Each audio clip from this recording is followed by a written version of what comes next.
নমস্কার। প্রথমে আমি রাধা গোবিন্দজির চরণে আমার শতকোটি প্রণাম জানাচ্ছি। আজ থেকে 10 বছর আগে এখানে সঙ্গীত পরিবেশন করার আমার সৌভাগ্য হয়েছিল। একটি বিশেষ কারণে আজকে গাইতে এসেছি। এখানে একটা কথাই বলি, রাধা গোবিন্দজি জীবন্ত। মানে তাকে যেটা বলা হয় মন দিয়ে বললে উনি কিন্তু শোনেন। তো সেই বিশেষ কারণেই আজকে এখানে গাইতে এসেছি। আমার সৌভাগ্য, আজকে আমি এখানে প্রথম দিন আমি আমার সঙ্গীত পরিবেশন করছি। আমি আমার ঘরানার আমি চতুর্থ প্রজন্ম। এখানে বারাগোলা মালিক খাঁ সাহেব, মনোহর খাঁ সাহেব আমার গুরুরা দিয়েছেন। আমি 4th জেনারেশন এসেছি আপনাদের সঙ্গীত শোনাতে, সঙ্গীত পরিবেশন করতে, আপনাদের সেবায়। তো আমি 2015 যখন গিয়েছিলাম তখন আমার সাথে প্রদীপদাই বাজিয়েছিলাম। আজকেও প্রদীপদা রয়েছে। আর আমি উৎপল অধিকারী মহাশয়কে আমি আমার কৃতজ্ঞ চিত্তে আমি আমার ধন্যবাদ জানাচ্ছি। আজকে ওনার জন্য আমরা এখানে সমবেত হয়েছি। আমি সঙ্গীত পরিবেশন করার সুযোগ পেয়েছি, আমার যে বিশেষ উদ্দেশ্য ছিল। আর আমার সাথে তবলায় রয়েছেন বিলাল ভাই, আমার সাথে প্রথম বাজাচ্ছেন।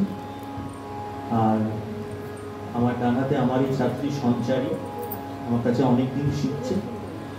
আর এদিকে ঋদ্ধিমাও আমার কাছে প্রায় 7-8 বছর শিখছে। এরা খুবই ভালো গায়ক, সঙ্গীত নিয়েছে। আপনারা আশীর্বাদ করবেন ও যাতে মার্গে ঠিকঠাক পৌঁছতে পারে। আর প্রথমে আমি একটু ছোট করে ধ্রুপদ শোনাচ্ছি, কেননা এই বাড়ির রীতি হচ্ছে ধ্রুপদ দিয়ে সঙ্গীত শুরু করা। ধ্রুপদের 4টে বাণী আছে, গহর বাণী, নহর বাণী, ডাগর বাণী এবং কাঁদার বাণী। আমরা কাসুর পাটিয়ালা ঘরানা, যারা আমরা কাসুর ঘরানায় বলি, পাটিয়ালা ঘরানার তো পরে ছাত্র হয়েছিল এবং পাটিয়ালা ঘরানার কিছু আমাদের গানে নেই, কিছু বন্দিশ আছে।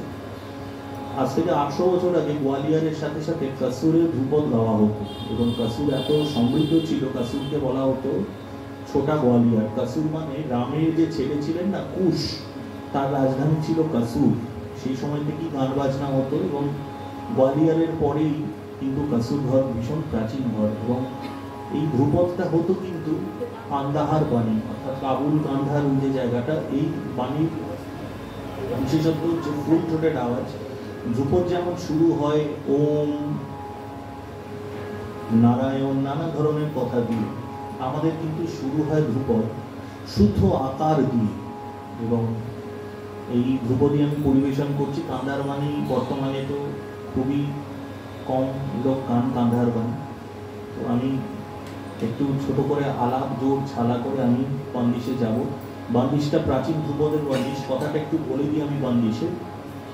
আধ অঞ্জনা লিয়ে রাধাকে নয়ন কো, এখানে রাধার চোখের কথা বলা হয়েছে। কি সুন্দর তার চোখেটা, ভগবান শ্রীকৃষ্ণ রাধাকে দেখে বলছেন আধ অঞ্জন লিয়ে রাধাকে নয়নে কো। অন্তরা বলছেন, উনি বলছেন মীন মৃগীন গুণ লজ্জতে খঞ্জন, মানে মাছের মতো, মৃগীন অর্থাৎ হরিণের মতো, লজ্জতে খঞ্জনা মানে যেরকম শার্প একটা ড্যাগার হয় ওরকম। অধিক চপল। এবার রাধা কি করছে, চলি শাম গর লাগানো, স্বামীর সাথে দেখা করতে, মিলন করতে উনি যাচ্ছেন। তো রাধার চোখের এই বর্ণনা, এটা খুব প্রাচীন ধ্রুপদের একটি বন্দিশ। সেটা দিয়ে আমি আপনাদের সেবায় আমি আমার অনুষ্ঠান শুরু করছি। আপনাদের সকলের থেকে অনুমতি চাইছি যে আমি শুরু করি। আমি রাগ মেঘ শুরু করছি। রাগ মেঘ আমাদের যে প্রাচীন 6 রাগ 36 রাগের ছিল, সেই 6 রাগের অন্যতম রাগ ছিল রাগ মেঘ। তারপরে আমি মেঘের খেয়াল শোনাবো।